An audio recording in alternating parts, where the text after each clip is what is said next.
sort of lessons that we can pull from the set of scripture readings that we just heard. And one of them is this, well, we read it in the epistle and in one of the Gospels. We read this in the Gospel about, that this whole idea of like people will persecute you and be ready to give an account, right? We heard all this. And then in Paul, he talks in his epistle, about urging us to be strong and reminding us that there's a cost to all of this and to this life. And I think it's an important reminder, right? Because we think about, well, if I live my spiritual life or if I do what's right, then my life will get better and easier. And that's true, but that's not the whole story, right? Like that's often like our motivation, right? And often we do this to ourselves, like something bad happens or we suffer some sort of injustice and we think, not just why me, but I've been a good boy, right? So why is this happening?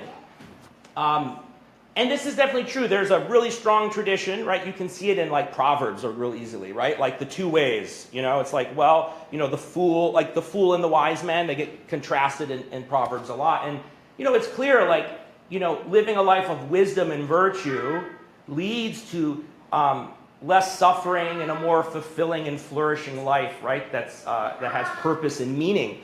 That's not just stupid and wasteful, right, of a life. But then, on top of that, right, is also this idea that if you are good, right, this world has a tendency to destroy good and beautiful things, right? And so it's like if you want to do good, it's also an invitation to a battle and a contest, right? And so what's laid before us, in many ways, this is much more exciting and interesting because it means that there's a challenge set before us and that the spiritual life does yield great reward, but not without significant cost and sacrifices. But then again, and this is a good litmus test to judge whether any spirituality is counterfeit, that any sort of spirituality that doesn't ask anything of you can't give you anything. And so it's a great reminder that, if we are sacrificing for the right things, then our reward will be in measure to the sacrifices that we make. And I think, it's basically you get out what you put into it. But what's also, I think, really, also what I think is really important to remember on this idea of, getting out what I'm putting into it is that the reward is the virtuous life. This is a really important point because often we try to separate it. Like if I do these good things, then I get some separate reward for it, right? Or I think if I do this sinful behavior, then I'm going to get some separate punishment. Like I'm going to go to hell or God's going to send a hurricane and destroy my city because I was so sinful or something. And the reality is that the vice and the sin is itself hell, is punishment in itself. And the virtue and goodness we're doing is the paradise, right? It is the reward, right? Because those are transformations of who we are, right? Like if I'm practicing virtue, I'm like a sculptor etching out my character, right, out of the stone of whom I am. And likewise, my virtue is doing this as well. And the reward is a transformed human being that's fully alive and fully human, right? That's the reward, to be fully alive. And we get to, right, this is part of this kind of call to spiritual adventures, we get to be participants in the process of our own salvation and transformation, right? That we're co-laborers and co-creators, right? That God put us in the garden to till and keep it, right? And this is the garden of our own lives and our societies and communities and relationships that we're in. That work, right, is a part of God's plan from the very beginning, right? That we have some good work, some purpose that we're aiming towards, that we get to be participants in God in completing and finishing the whole purpose of his creation. We get to be co-creators.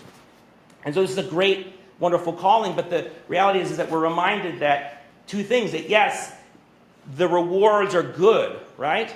But also that it comes with a cost, and that very often that cost is when you want to do good, right? You get punished for it. And so it's important to sort of count the cost ahead of time of our spiritual life and the journey that we're on, of recognizing that at times doing the right and virtuous thing will yield rewards and all the things that we want out of life, and at other times it will come with a cost, right?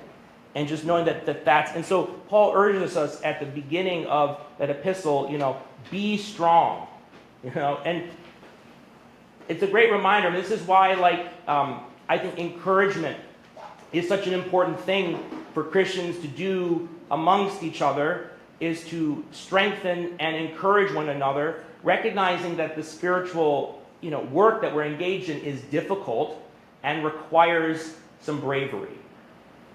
And so encouraging one another with words, and I think this is important, when we see somebody, part of being encouraging to someone is being someone who's observant and who's sort of tuned in to what's going on in other people's lives and not caught up too much in our own, that we have the ability to see when someone is down or struggling and needs a word of encouragement, of when somebody needs a little bit of praise and when they don't, of knowing when to say a word, because a good word spoken at the right time can save you.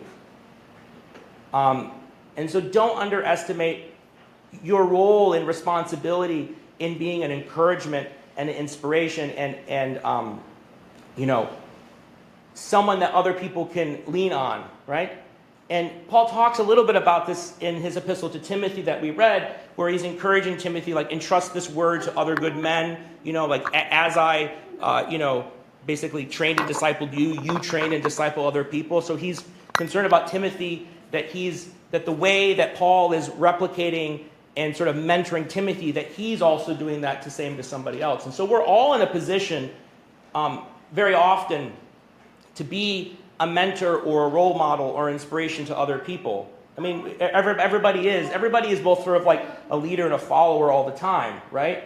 And you think, even if you're I'm the lowest on the totem pole here or something like this, it's but even the children watch and see what you're doing, right? So you have an impact on other people. So you both have something, you both need your brother, right, in a very real way. And your brother also very much needs you, right? And this is at the core of this message that Paul is giving us, and that we have a duty and responsibility to be not just recipients, right, or consumers of spiritual good, but that the whole point is to raise up so that you can be the one who teaches or who encourages, right, or who serves and helps somebody else, right, or who visits them when they're needy and sick. The point is for you to come up and you to be someone who can give, right? And that's how you get a really flourishing community with people who are mature. And this is a reminder that this spiritual journey that we're on is hard and difficult. And one of the ways that you can really help each other in this is to give encouragement, right?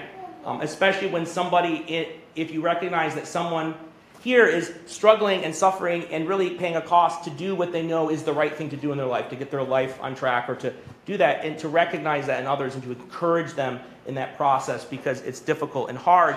And sometimes a good word of encouragement can really be the difference between spiritual life and death for somebody else. Lord Jesus Christ. Lord,